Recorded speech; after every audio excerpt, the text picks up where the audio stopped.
Station 7 présente Ils font le Sud.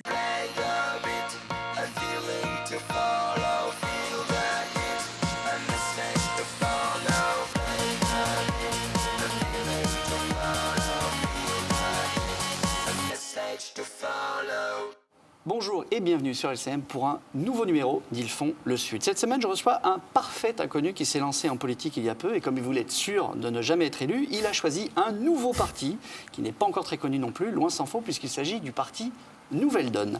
Rémi Rivier, bonjour. Bonjour. Alors, tu es jeune, tu es beau, tu sens bon. Merci.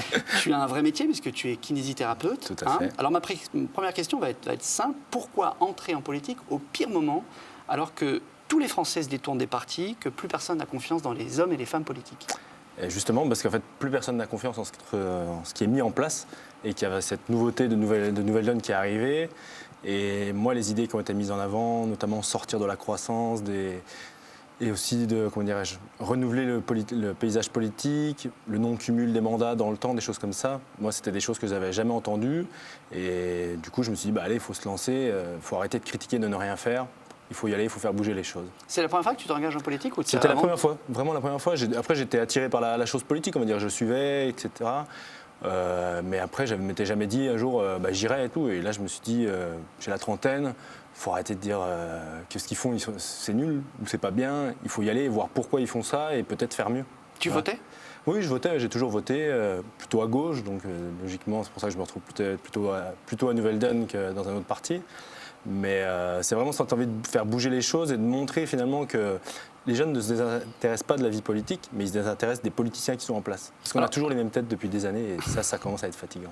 Alors tu as justifié ton entrée en politique à l'occasion des élections européennes, puisque tu étais sur une liste aux européennes, par la critique d'un système qui favorise les inégalités. Et au travers de ton engagement, tu souhaites, expliques-tu, redonner à la jeune génération l'envie de s'impliquer pour notre futur. Qu'est-ce qu'il a de mauvais, notre système? Parce qu'on a beau le critiquer, ça ne marche pas trop mal par rapport à d'autres systèmes économiques qui, malheureusement, n'ont pas fait leurs preuves. On a quand même une énorme concentration des richesses sur quelques personnes. Ça me pose quand même un gros problème. Je pense que, entre guillemets, le monde n'a jamais été aussi riche, mais les richesses n'ont jamais été autant concentrées. Et ça reste quand même un problème. On voit en France, il y a 8,5 millions de pauvres. En France, pas en Afrique, pas machin. On a 13% de la population qui vit sous le seuil de pauvreté. Moi, quand j'entends ça, je suis effaré. Je me dis qu'il y a quand même un problème. Et à côté de ça, on nous sort des dividendes records pour le premier trimestre 2014, des choses comme ça.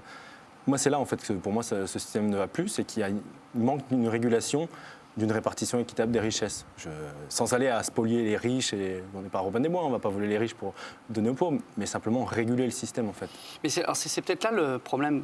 Moi, au début, quand je me suis intéressé à ton parti, Nouvelle Donne, etc., je me suis renseigné. Je me suis dit, tiens, c'est un parti qui a l'air apolitique, qui a l'air ni de droite ni de gauche. Et ton discours, c'est le même discours que Mélenchon, à peu près.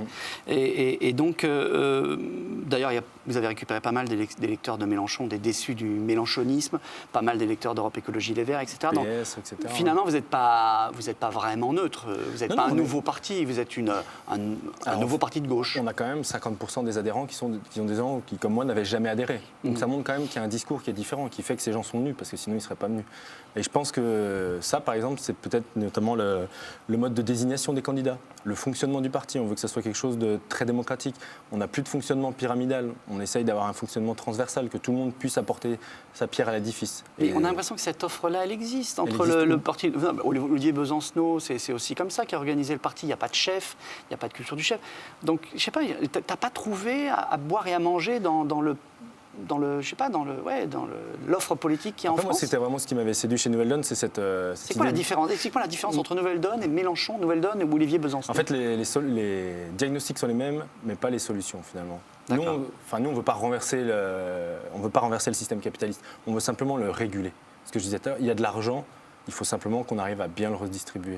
Vous voyez, à Nouvelle Donne, moi, s'il y a un mec qui gagne des millions d'euros et qu'à côté, ses collaborateurs gagnent aussi bien leur vie et en profitent, moi, il n'y a aucun souci. Ce qui me pose plutôt problème, ça va être si quelqu'un s'enrichit aux dépens des autres, non pas au travers. Vous voyez, et ça, je pense que Nouvelle Donne, on le défend peut-être différemment que dans les partis comme Mélenchon, etc.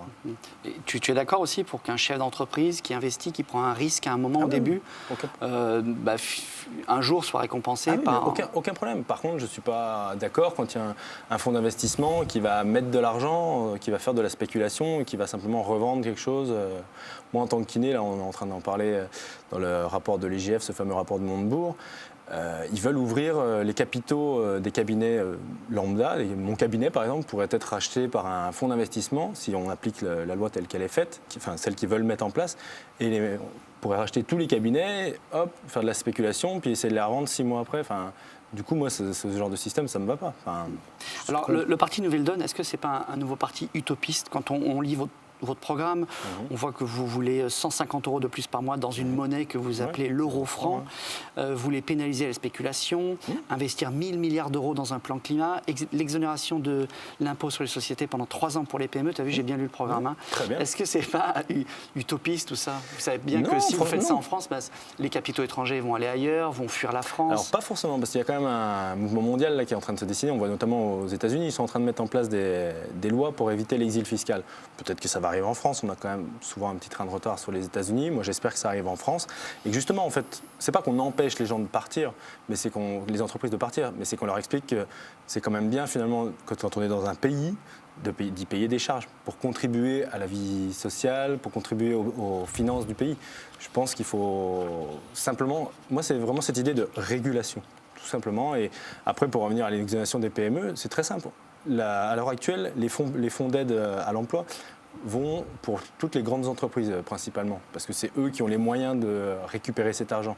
Si on disait par exemple telle entreprise au CAC 40, vous avez tant de milliards de chiffre d'affaires, on vous supprime ces subventions. Par contre, on va les rebalancer sur des PME qui, elles, vont faire un maillage d'emplois dans le territoire français, qui ne vont pas être délocalisables. Ces emplois vont rester chez nous. Voilà, on répartit finalement les choses. L'argent est lié, il faut le répartir différemment pour nous. Alors, tu m'excuseras, mais autant je veux bien te faire confiance pour soigner une tendinite, par exemple, autant te faire t'imaginer comme ministre des Finances, ça me fait un peu peur. Moi aussi, ça me fait très peur, je le reconnais. Est-ce qu'au Parti Nouvelle Donne, bon, voilà, il y a beaucoup de gens de la société civile, à kiné, j'ai regardé un peu, il y a vraiment tout là. Est-ce qu'il y a aussi des gens compétents, entre guillemets, en économie, en matière de santé Là, tu me tends une perche énorme avec notamment Pierre Laroutourou. Prends. Non, notamment Pierre Laroutourou, qui est l'un des cofondateurs, qui est un économiste quand même relativement connu, reconnu, qui était à l'origine, alors de ce qui est devenu les 35 heures. Lui, il aurait aimé que ce soit les 32 heures. C'est quelqu'un qui fait des travaux, qui est là depuis des années, etc. Il y a aussi Jean-Marie Perbost, qui est aussi un des membres fondateurs de Nouvelle Donne. On a quand même des têtes pensantes, entre guillemets, qui valent le coup, je pense. D'accord. Alors, tu viens de le dire, d'ailleurs, un des slogans, c'est « Travailler moins pour travailler tous ». C'est un des slogans. On a essayé les 35 heures avec le succès que l'on sait.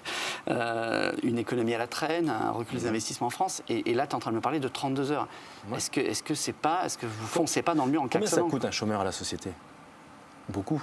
Mais les 35 heures, ça n'a pas marché. Pourquoi les 32 heures marcheraient? Parce qu'en fait, l'idée, c'est d'organiser le travail sur 4 jours. Parce que les 35 heures, en fait, la durée moyenne de travail en France est de 39 heures. On a mis en place des RTT. En fait, on a fait des pseudo 35 heures. On n'a pas fait des vrais 35 heures. On a tous des RTT, etc., qui font que finalement, on travaille 39 heures et on a juste plus de vacances. Si véritablement on travaille 32 heures, 4 jours, 8 heures, ça change déjà quand même énormément de choses. Et après, sur ce temps qui est dégagé, on peut s'investir dans des associations, dans des clubs. Et ça, tout ça, c'est une économie aussi qui fonctionne. Mais tu crois qu'on peut nous, à notre petit niveau, la France est un tout petit pays finalement maintenant dans le monde, on peut à notre petit niveau décréter, nous on va travailler 32 heures, alors que tous les autres vont continuer à travailler beaucoup plus, donc à être plus compétitifs. Alors je pense pas. Moi, je pense pas que le problème soit la compétitivité. Je pense qu'il faut simplement relancer notre industrie propre. Il faut innover. Il faut fabriquer nos iPhones, fabriquer nos téléviseurs, nos frigos. Ça va être des choses qui vont être impossibles, mais il faut se porter sur un secteur haut de gamme. On a bien vu, on parle tout le temps de l'Allemagne. Voilà. Alors après, il y a une seule place pour le top. Il faut que nous, on trouve notre secteur où on pourra être top. Et comme ça, on aura largement notre place dans la société. Et après, il y a aussi une chose quand même, c'est avec la mécanisation, la robotisation de tout ce qui est industriel. Quand avant, il fallait 5 personnes pour passer... Pour construire une voiture, maintenant il faut une personne qui regarde une machine. Donc pourquoi ce temps, on ne pourrait pas le partager? Alors, dernière question, c'est quoi vos objectifs? Est-ce que vous allez avoir un candidat au présidentiel en 2017? Vous avez fait 3% aux européennes. Très Pour un parti encourageant. qui a 6 mois, c'est quand même plus que honorable. On est à 10 000 adhérents aujourd'hui. Europe Écologie Les Verts, c'est 5 000. Voilà. À Marseille, on a 200 adhérents. Le Parti Socialiste à Marseille, c'est 200 adhérents. Donc voilà, je te dis que simplement, ça serait de prendre la place à gauche qui peut nous être donnée et aller le plus loin possible. Moi, je pense qu'on a des idées qui sont bonnes, qui sont pragmatiques. On n'est pas là pour faire rêver les gens, on est là pour dire simplement la vérité, pour offrir une nouvelle alternative. Nous, on dit que voilà, il faut changer de système, changer de modèle politique. Et vous aurez un candidat au présidentiel? Ça, c'est les adhérents qui décideront, parce qu'à Nouvelle Donne, c'est les adhérents qui décident. Très bien, peut-être toi. Peut-être. Pourquoi pas? Votez Rémi Rivier. Voilà. Merci en tout cas d'être venu nous avoir expliqué un peu ce que c'est que Nouvelle Donne. Rendez-vous la semaine prochaine pour un nouveau numéro d'Ils font le Sud.